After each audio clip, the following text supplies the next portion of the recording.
नमस्कार साथियों, न्यूज के सिलसिले में आपका स्वागत है। तो जानिए पेंशन धारकों आज की न्यूज। कर्मचारी पेंशन भोगी को अधिक भुगतान हुआ है तो उसकी वसूली माफी को लेकर केंद्र सरकार के वित्त मंत्रालय व्यय विभाग के द्वारा महत्वपूर्ण सर्कुलर जारी किया गया है। कर्मचारी जब रिटायर हो जाते हैं तो उसके बाद भी उनको अधिक भुगतान की वसूली के नोटिस आते हैं।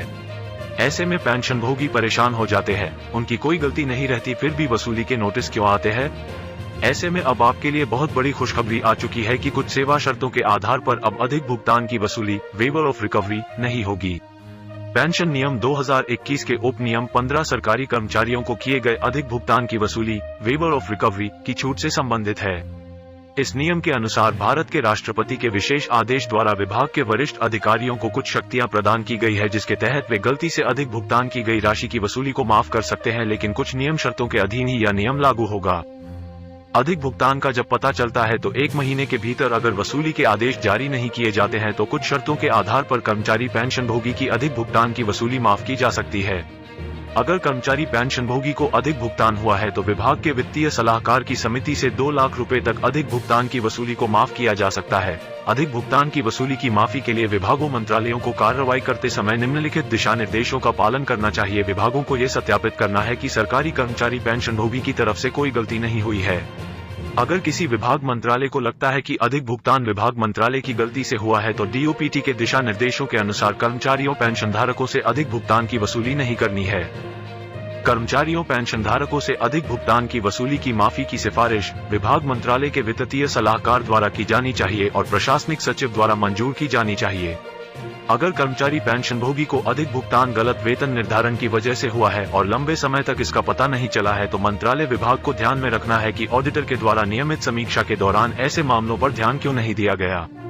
ऐसे मामलों में जहां वसूली की माफी के निर्देश अदालत के द्वारा दिए गए हैं तो मंत्रालयों और विभागों को खुद को संतुष्ट करना चाहिए कि उनकी तरफ से कोई गलती नहीं हुई है। अगर गलती नहीं हुई है तो ऐसे अदालत के निर्देशों को चुनौती दिया जाए या ना दिया जाए यह विभाग तय करेंगे। यदि कोई पहले की वसूली नियमों या प्रक्रियाओं की गलत व्याख्या के कारण माफ कर दिया गया है तो मंत्रालय विभाग भविष्य के मामलों में वसूली की माफी के लिए फिर से सभी मामलों की समीक्षा करेंगे। मंत्रालय विभाग को नियमों या प्रक्रियाओं की गलत व्याख्या के कारण अधिक भुगतान के मामले में उचित उपाय करेंगे और ऐसी कमियों को ठीक करेंगे। अब कर्मचारियों और पेंशनधारकों के लिए खुशखबरी आ रही है कि अगर अधिक भुगतान हुआ है तो 2 लाख रुपए तक की वसूली माफ हो जाएगी। विभाग के वित्तीय सलाहकार की समिति की सिफारिश के अनुसार यह कार्यवाही की जाएगी। पेंशन भोगियों की बार बार शिकायतें मिल रही थी कि 15 वर्ष पूरे होने के बाद भी बैंक पीडीए पेंशन कम्यूटेशन हिस्से को बहाल नहीं करते हैं। साथ ही 80 साल बीत जाने के बाद भी पेंशन भोगियों पारिवारिक पेंशन भोगियों को एडिशनल पेंशन का भुगतान नहीं करते हैं। इसके साथ आपको बता दूं कि पेंशन भोगियों में कम्यूटेशन बहाली और एडिशनल पेंशन को लेकर कंफ्यूजन भी रहता है। पेंशन भोगी बार बार प्रश्न पूछते हैं कि कम्यूटेशन की बहाली कैसे की जाती है, साथ ही साथ एडिशनल पेंशन का भुगतान किस प्रकार होता है। तो इस लेख में पूरी जानकारी आपको मिलने वाली है। महंगाई भत्ते में बढ़ोतरी का इंतजार सभी कर्मचारियों और पेंशन भोगियों को रहता है। आखिर क्यों ना रहे, इसी से उनकी सैलरी और पेंशन में बढ़ोतरी होती है। तो ऐसे में उसी को लेकर बहुत बड़ी खुशखबरी आ रही है। आपकी जानकारी के लिए बता दूं कि हर साल 2 करता है। देर रात केंद्रीय कर्मचारी पेंशनधारकों को वो खुशखबरी मिल गई जिसका वह इंतजार बेसब्री से कर रहे थे। दरअसल केंद्रीय कर्मचारी पेंशनधारकों के लिए 7 अप्रैल 2024 से जो महंगाई भत्ता व महंगाई राहत बढ़ने जा रहा है वो लगभग फाइनल हो चुका है। 6 महीने के उपभोक्ता मूल्य सूचकांक के आंकड़े निकलकर सामने आ चुके हैं, जिसमें जुलाई, अगस्त, सितंबर, अक्टूबर, नवंबर और दिसंबर महीने के देर रात जारी हो गए हैं। जिसके बाद केंद्रीय कर्मचारी पेंशनधारकों के आखिरकार महंगाई भत्ते और महंगाई राहत पर मुहर लग चुकी है। अब केंद्रीय कर्मचारी पेंशनधारकों के लिए मौजूदा महंगाई भत्ता महंगाई राहत 46% से बढ़ते हुए 50% पहुंच चुका है। कंफर्म हो चुका है कि आपको 7 अप्रैल 2024 से महंगाई भत्ता और महंगाई राहत 50% का भुगतान किया जाएगा। केंद्रीय कर्मचारी व पेंशनधारकों के लिए बड़ी खुशखबरी है। अब केंद्रीय कर्मचारी पेंशनधारकों के लिए बढ़े हुए महंगाई भत्ते और महंगाई राहत को लेकर केंद्र सरकार अप्रैल पेंशनधारकों के लिए महंगाई भत्ते और महीने में ऐलान करेगी। हालांकि देखने में आता है कई बार सरकार अप्रैल महीने में भी इसको लेकर ऐलान करती है, लेकिन इस बार लोकसभा चुनाव होने हैं। ऐसे में आचार संहिता जल्द लग गई है अप्रैल या फिर जून में। इसीलिए केंद्र सरकार इस बार महंगाई भत्ते और महंगाई राहत का ऐलान जल्द करेगी समय से पहले। ऐसे में कर्मचारी पेंशनधारकों के लिए अप्रैल महीने की शुरुआत में ही महंगाई भत्ते और महंगाई राहत का ऐलान भी देखने को मिल जाएगा। तो केंद्रीय कर्मचारी पेंशन धारकों के लिए महंगाई भत्ते और महंगाई राहत का जैसे ही ऐलान होगा तो लोकसभा चुनाव महीने की सैलरी पेंशन मांगकर चलिए कि आपको बढ़ाकर जमा करके दी जाएगी, जिसमें कर्मचारी पेंशन धारकों को 2 महीने का बढ़ी हुई महंगाई भत्ते, महंगाई राहत अप्रैल मई जून का एरियर भी खाते में डिपॉजिट करके आपको दिया जाएगा। आज है 1 मई 2024 और आज पेश होने वाला है केंद्र सरकार का अंतरिम बजट। पेश करे तो आपको कौन कौन से लाभ देखने को मिल सकते हैं, कर्मचारी पेंशन धारकों ने कौन कौन सी डिमांड वित्त मंत्री निर्मला सीतारमण के सामने रखी है। कर्मचारी पेंशन भोगी संगठनों ने केंद्र सरकार के सामने 6 मांगे रखी हैं। अब एक एक करके आपको पूरी 6 मांगे बताएंगे। आज कौन कौन से बजट से आपको तोहफे देखने को मिल सकते हैं, ये भी आपको पूरी खबर दी जाएगी। तो चलिए जान लेते हैं कौन कौन सी मांग रखी गई है। सबसे पहले भारतीय पेंशन भोगी समाज ने केंद्र सरकार के सामने 2 मांगे रखी हैं, जिसमें कहा गया है कि केंद्र सरकार अंतिम आहरित वेतन का जो 50% पेंशन के रूप में भुगतान पेंशन धारक को किया जाता है, उस प्रतिशत को बढ़ाकर केंद्र सरकार 67% करे और बजट में इसको शामिल करे और इसका ऐलान करे। दरअसल देखने में आता है कि पेंशन भोगी अभाव में अपना जीवन व्यतीत करते हैं क्योंकि पेंशन बहुत कम होती है। ऐसे में पेंशन धारक सर्वाइव नहीं कर पाते हैं, उन्हें काफी दिक्कतों का सामना करना पड़ता है। इसीलिए यह मांग केंद्र सरकार के सामने रखी गई है कि पेंशन को 50% की बजाय 67% करे। अब इसको लेकर केंद्र सरकार पर दबाव भी बनाया गया है और कई सालों से इसकी मांग भी की जा रही है। भारतीय पेंशन भोगी समाज द्वारा केंद्र सरकार के पास और वित्त मंत्री के पास इसको लेकर पत्र भी लिखा गया है। पेंशनधारकों की पेंशन टैक्स फ्री भारतीय पेंशन भोगी समाज द्वारा और पत्र में एक और मांग की गई है केंद्र सरकार से, जिसमें कहा गया है कि केंद्र सरकार पेंशन को आयकर से मुक्त करे। ओल्ड पेंशन स्कीम पर जो टैक्स लगाया जाता है केंद्र सरकार उसको टैक्स को हटाए और केंद्र सरकार के पेंशन भोगियों को जो पेंशन मिलती है उसको पूरी पेंशन का भुगतान करे, उस पर टैक्स ना काटा जाए। ऐसे में केंद्र सरकार के पेंशन भोगियों की पेंशन कम है, इसीलिए ऊपर से टैक्स काट लिया जाता है सरकार की ओर से, इनकम टैक्स विभाग की ओर से, जिसके बाद पेंशन और भी कम हो जाती है। ऐसे में पेंशन भोगी को आर्थिक दिक्कतों का सामना करना पड़ता है। इसलिए पत्र में सरकार से यह मांग भी की गई है और साथ ही इसके पीछे वजह भी बताई गई है। साथ ही साथ पत्र में कहा गया है कि केंद्र सरकार के पेंशन भोगियों के ऊपर टैक्स लगाया जाता है, लेकिन सांसदों और विधायकों को मिलने वाली पेंशन पर कोई भी टैक्स नहीं लगाया जाता है।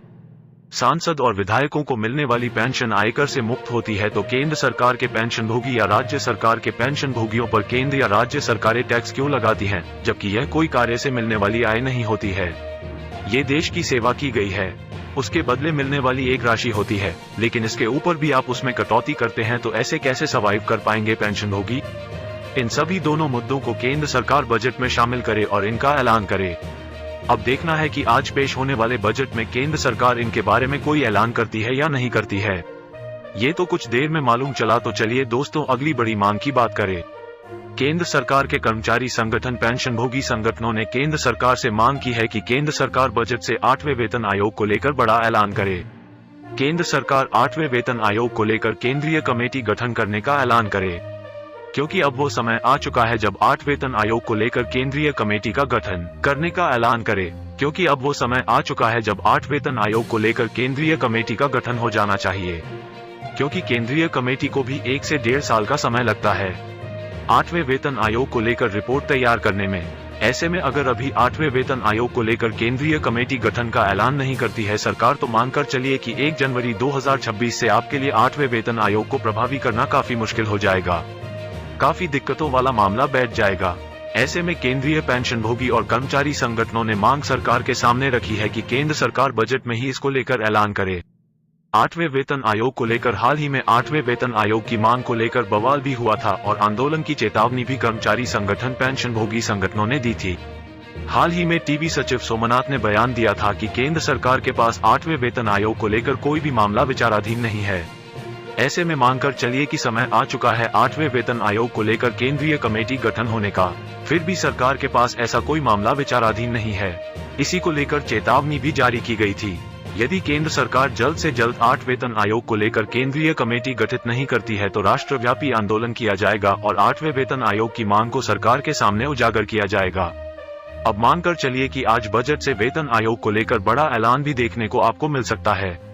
एक तरफ लोकसभा चुनाव है, ऐसे में केंद्र सरकार दबाव में है, इसीलिए अंतरिम बजट में केंद्र सरकार लोक लुभावने वादे कर सकती है कर्मचारी और पेंशन धारकों से। इसी कड़ी में केंद्र सरकार के सामने मांग रखी गई है। 2016 से कर्मचारी पेंशनधारक मांग करते आ रहे हैं कि केंद्र सरकार 7वें वेतन आयोग के दौरान जो फिटमेंट फैक्टर दिया जाता है 2.57 उसको बढ़ाकर 3.68 गुना कर दे, लेकिन ये पॉसिबल नहीं है। केंद्र सरकार फिटमेंट फैक्टर को 3 गुना तो नहीं करने वाली है। हालांकि मीडिया खबरों की माने तो केंद्र सरकार बजट में आपके फिटमेंट फैक्टर को बढ़ाकर 3 गुना तक कर सकती है 7वें वेतन आयोग के दौरान, जिसके चलते आपका न्यूनतम मूल वेतन बेसिक पे 18,000 रूपए से बढ़कर 21,000 रूपए पहुँच सकता है। मासिक बेसिक में पूरे 3,072 का फायदा यहाँ आपको देखने को मिल सकता है। यदि केंद्र सरकार आज बजट से फिटमेंट फैक्टर 72 को लेकर बड़ा अपडेट जारी करती है तो लगातार इसे लेकर मीडिया में खबरें भी निकलकर सामने आए हैं और प्रिंट मीडिया में दावा भी देखने को मिलता है कि केंद्र सरकार इस बार बजट से आपके लिए फिटमेंट फैक्टर बढ़ोतरी कर सकती है, क्योंकि लोकसभा चुनाव है। ऐसे में लोक लुभावने वादे केंद्र सरकार जरूर करने वाली है। आज कर्मचारी पेंशन धारकों कुछ न कुछ तो बजट में देखने को जरूर मिलने वाला है। चलिए दोस्तों, अगली बड़ी खबर की बात कर लेते हैं। केंद्र सरकार के कर्मचारी पेंशन धारक संगठनों की सबसे बड़ी मांग को लेकर भी सरकार को प्रतिवेदन सौंपा गया। हाल ही में और कहा गया है कि केंद्र सरकार कर्मचारी पेंशन धारकों के कोरोना काल में रोके गए बकाया 18 माह एरियर को बजट खर्चे में शामिल करे और कर्मचारी पेंशन धारकों के 18 माह एरियर को लेकर ऐलान करें। यदि केंद्र सरकार जल्द ऐलान नहीं करती 18 माह एरियर की मांग को लेकर तो राष्ट्रव्यापी आंदोलन किया जाएगा 18 एरियर की मांग को लेकर। ऐसे में लोकसभा चुनाव होने हैं तो माना यही जा रहा है कि आज वित्त मंत्री निर्मला सीतारमण कर्मचारी पेंशन धारकों के बकाया 18 एरियर को बजट खर्चों में शामिल करते हुए 18 माह एरियर के भुगतान का बड़ा ऐलान कर देंगी, जिसके चलते कर्मचारी पेंशन धारकों के खाते में कोरोना काल की रुकी हुई राशि का भुगतान देखने को मिलेगा। तो ऐसे में कर्मचारी पेंशन धारकों के लिए अधिकतम भुगतान 2 से 2.5 लाख रुपए देखने को मिलेगा। अलग अलग ग्रेड पे के कर्मचारी पेंशन धारकों के लिए भुगतान राशि भी अलग अलग होने वाली है। अब थोड़ा सा इंतजार और करना होगा, क्योंकि बजट जल्द ही प्रस्तुत होने वाला है। कर्मचारी भविष्य निधि संगठन EPFO ने घोषणा की है कि जन्मतिथि को सत्यापित करने के लिए आधार कार्ड अब मान्य नहीं होगा।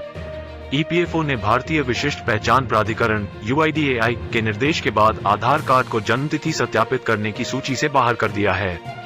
इस कदम के बाद EPFO के करोड़ों सब्सक्राइबर्स जन्मतिथि को अपडेट करने या उसमें सुधार के लिए अब आधार कार्ड का इस्तेमाल नहीं कर पाएंगे। आधार कार्ड केवल व्यक्ति की पहचान और निवास के लिए मान्य। UIDAI ने हाल ही में सर्कुलर में कहा था, आधार कार्ड 12 अंकों की एक विशिष्ट ID है। इसे भारत सरकार ने जारी किया है। ये देश में किसी व्यक्ति की पहचान और उसके स्थायी निवास के सबूत के तौर पर मान्य है। इसका इस्तेमाल किसी व्यक्ति की पहचान के सत्यापन के लिए हो सकता है, लेकिन ये जन्मतिथि का सबूत नहीं है। इसलिए जन्मतिथि के सबूत के तौर पर दिए जाने वाले दस्तावेजों की सूची से आधार को बाहर किया गया है। आधार कार्ड से जुड़ी खबरें जरूर सुनिए। आधार कार्ड अब ID प्रूफ, एड्रेस प्रूफ के लिए नहीं मान्य है। ID प्रूफ, एड्रेस प्रूफ के लिए मान्य birthday certificate, voter card, marksheet ये डॉक्यूमेंट है, क्योंकि आधार कार्ड की जन्म तारीख को काफी लोग फर्जी बना देते हैं। इसीलिए आधार कार्ड को ID प्रूफ के लिए